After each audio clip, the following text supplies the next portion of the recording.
안녕하세요. 일토강사입니다. 8월 5일 오늘 국내 야구하고 이제 일본 야구 경기가 없는데 방송을 킨 이유가 이제 오늘 배구가 조금 있는데 어차피 일본하고 국내 야구 경기가 없기 때문에 이거라도 조금 알려드리면 괜찮을 것 같아가지고 참고하시라고 조금 방송을 켰습니다. 우선 첫 경기 이제 슬로베니아하고 폴란드에 대해서 조금 얘기를 해드리자면은 우선 슬로베니아 같은 경우 일단 A조에서 3승을 하면서 8강에 진출했고 일단 제가 봤을 때 확실히 첫 경기부터 준비한 느낌이 확실히 많이 났다. 그 모든 팀들에 대해서 분석을 확실히 잘해온 느낌이 든 게 때리는 그 에이스가 때리는 위치에 대부분 다 이제 낙후 지점을 정확하게 판단해 놓는 경우들이 좀 많았거든요. 이러한 부분들을 봤을 때 좀 분석적으로 잘 이루어졌고, 그리고 일단 올해 열린 분을에서 이제 VNL이죠. 분을해서 일단은 확실히 경쟁력 있는 모습을 보여줬다. 팀 자체가 5년 전부터 계속 치고 올라왔던 팀이기 때문에 슬로베니아가 확실히 어느 정도 지금 상승세를 많이 타고 있다 이렇게 말씀을 드리고 싶고, 어쨌든 핵심 선수가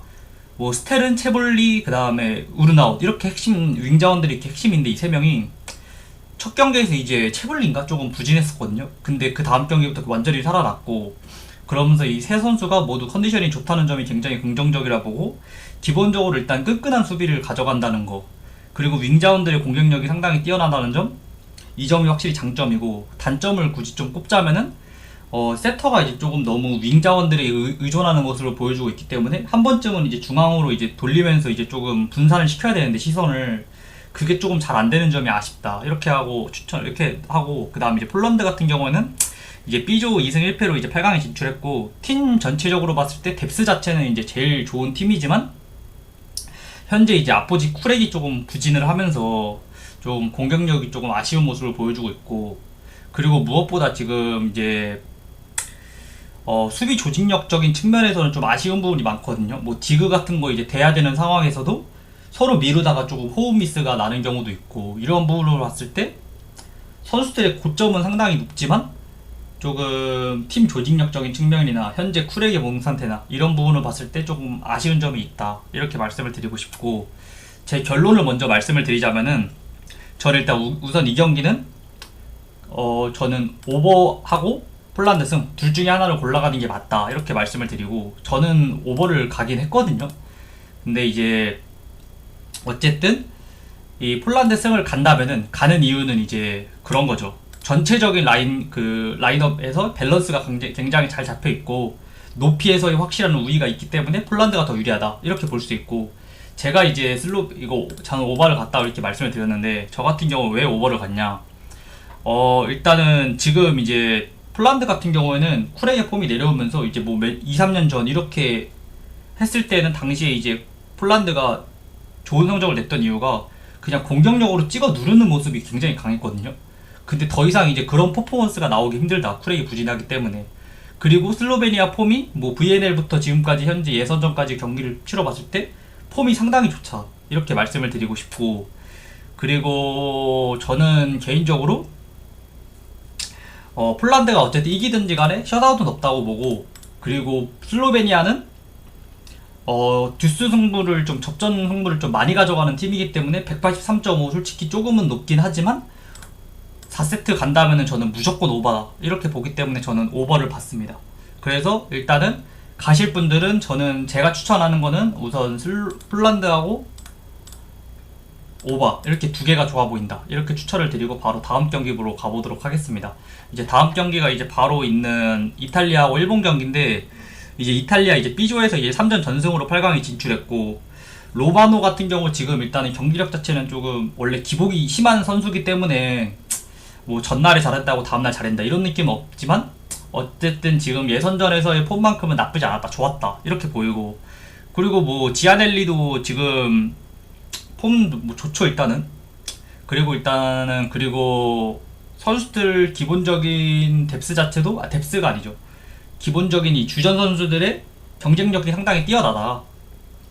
좋다 이렇게 보고, 지금 공격만큼은 저는 굉장히 잘 되고 있는 팀이라고 이렇게 생각을 하거든요.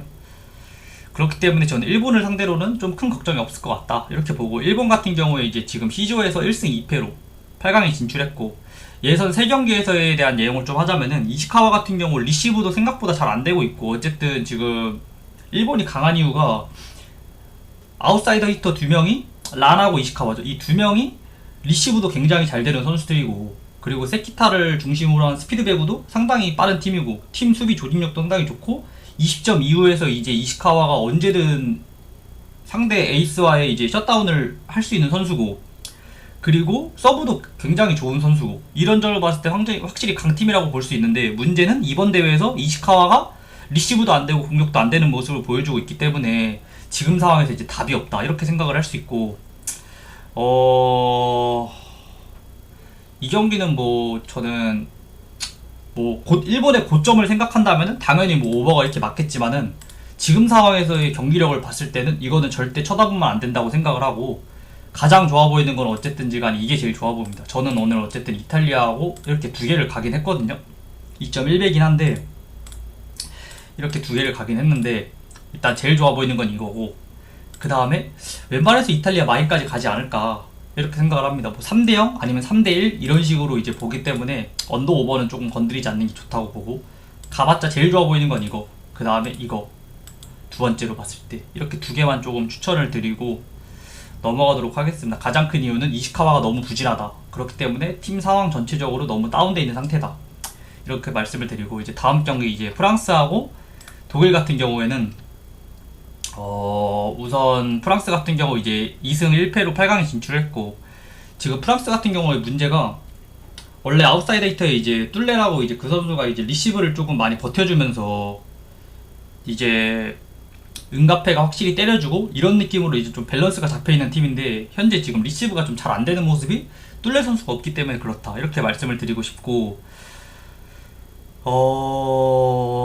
지금 은가페 같은 경우도 조금 기량이 내려온 상태이기 때문에 조금 지금 이 상태에서 1.2배 프랑스는 좀 매력이 없다 이렇게 말씀을 드리고, 메리트가 없다 이렇게 말씀을 드리고, 독일 같은 경우에 이제 예선에서 2승 1패로 8강에 진출했지만 그로저가 일단 나이도 있고 솔직히 조금 기복이 상당히 심하고, 그러고 일단은 경기력을 봤을 때 서브 자체는 뭐 파워 있고 여전히 조금 괜찮게 위력적이긴 하지만 역시 범실이 문제고, 그리고 일단 칼린체과 이제 그로저가 이제 같이 코트 위에 있으면은 무엇보다 공격력은 확실히 올라가겠지만은 리시브적인 측면에서 불안한 요소가 있다. 그래도 공격 분산이 잘 되는 모습을 갖춰져 있기 때문에 그로저만 이제 잘 터진다? 이러면은 저는 솔직히 이 경기 역배도 보이는 그러한 경기라고 생각을 하거든요. 그렇지만 가장 좋아 보이는 건 어쨌든지 간에 오버니까 이 경기는 그냥 오버만 이렇게 확실하게 챙겨가는 게 가장 좋지 않을까라고 생각을 합니다. 혹시나 이거를 보시는 분들도 프랑스를 보시는 분들도 있을 것 같긴 한데, 제 개인적인 생각으로는 별로 이렇게 좋아 보이지 않습니다. 배당 대비도 별로 좋아 보이지도 않고, 솔직히 지금 예선전 때 폼 상태에서도 별로 좋아 보이지 않는다 이렇게 생각을 하고, 승리는 프랑스의 승리를 예상하긴 하지만 접전을 가능성이 굉장히 높게 보기 때문에 오버가 가장 좋아 보인다. 그래서 이 경기를 추천을 하자면은 오버 하나만 딱 추천을 드리고 넘어가도록 하겠습니다. 저는 아직 이 경기 배팅을 아직 안 했습니다. 그리고 이제 아마 안 할 가능성도 좀 높아 보이고, 굳이 왜냐면은 이것들은 지금 보려고 이제 배팅을 하는 거고, 이것들은 이제 굳이 이 시간대면은 볼지 안 볼지도 확실하게 모르겠거든요. 그렇기 때문에 일단 확실하게 모르겠고, 그냥 제일 좋아 보이는 건 오버 이렇게 추천을 드리고, 바로 이제 마지막 배우 넘어가면은, 이제 지금 미국 같은 경우 이제 예선에서 8강으로 3승으로 이제 8강에 진출했고, 팀 전체적인 거로 봤을 땐 조금 세트별 기복이 있지만 어쨌든지 간에 지금 저는 지금 이번 대회만으로 지금 평가를 하자면은 크리스텐슨이 이제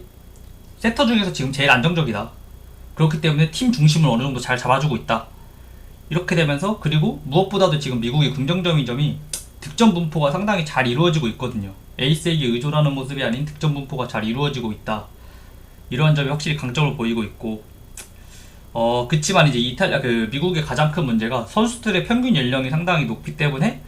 과연 이 선수들이 토너먼트에서 접전 상황에서 계속 매 세트마다 접전을 가게 되면은 결국에는 4, 5세트 그날 경기더라도 4, 5세트 이제 퍼지게 되거든요. 뭐 백투백이든 이런 거 아예 그냥 관련 없이 뭐 2일 휴식을 거쳤든 4, 5세트 이제 가면은 좀 지칠 수 있기 때문에 그게 유일한 변수다 이렇게 말씀을 드리고 싶고, 이제 브라질이 이제 예선에서 1승 2패로 8강에 진출했고, 뭐 핵심 선수로 지금 뭐 레알, 달란, 그리고 루카렐리 이렇게 3명이 있는데 3명 모두 좀 기복 있는 모습을 보여줬고, 그리고 이제 세터 브루노 같은 경우에 또 리시브가 흔들리면은 조금 토스를 좀 세워주지 못하는 경향을 좀 보여주고 있기 때문에 좀 경기력 자체가 좀 기복이 있고 좀 불안전하다 이렇게 말씀을 드리고 싶고, 저는 이 경기는 솔직히 뭐 경기를 본다 해도 어떻게 흘러갈지가 너무 진짜 모르겠어가지고 전 박빙을 좀 보긴 하거든요. 그렇기 때문에 배팅 안 하는 게 제일 낫다 보긴 하지만 가장 좋아 보이는 건 우선 저는 미국 승이거든요. 왜냐면 아까 말씀드렸다시피 크리스텐슨이 이제 확실히 중심을 잡아주고 있기 때문에, 그리고 이제 미국 같은 경우 뭐 중앙에서 미들에서 이제 테일러하고 맥스웰도 조금 좋은 모습을 보여주고 있고, 이제 브라질 같은 경우에는 뭐 경기력 기복도 상당히 심하고, 뭐 강팀 예선에서 이제 강팀을 뽑자면 이제 폴란드였는데 폴란드전에서 좀 리시브도 흔들리는 모습을 보여줬기 때문에 이러한 경기력을 감안했을 때는 확실히 미국이 좀 더 우위에 있다 이렇게 보고, 그치만 이제 제가 이거를 이제 경기를 봐도 안 간다고 이렇게 말씀을 드린 이유를 좀 말씀드려야 될 것 같은데, 그 이유가 어쨌든지 간에 미국은 레알, 달란, 루카렐리 이 세 명이 리시브도 굉장히 좋은 선수들이고, 그 레알하고 루카렐리 같은 경우에는 어쨌든 아웃사이드 히터 중에서는 제일 좋은 선수들, 제일 좋다까지는 이렇게 좀 그렇긴 하지만 어쨌든 좋은 선수들에는 확실하거든요. 리그의 거의 상위권, 최상위권, 이번 대회에서 뭐 상위권, 최상위권 그 딱 그런 선수들이기 때문에 이 선수들이 고점이 터지면은 뭐 브라질 승도 살짝 볼 수 있지 않나 이렇게 생각을 하기 때문에, 그리고 몇 세트 저는 접전을 예상하는데 아까 말씀드렸다시피 미국이 몇 세트 접전으로 갔을 때 만약에 4, 5세트 때 못 끝내면은 3, 4세트 때 못 끝내면은 체력적인 부분에서 이제 밀릴 수가 있다 이렇게 보기 때문에 미국 승을 보지만 좀 추천을 드리지 않는다 이렇게 하고 이제 방송을 마치도록 하겠습니다. 감사합니다.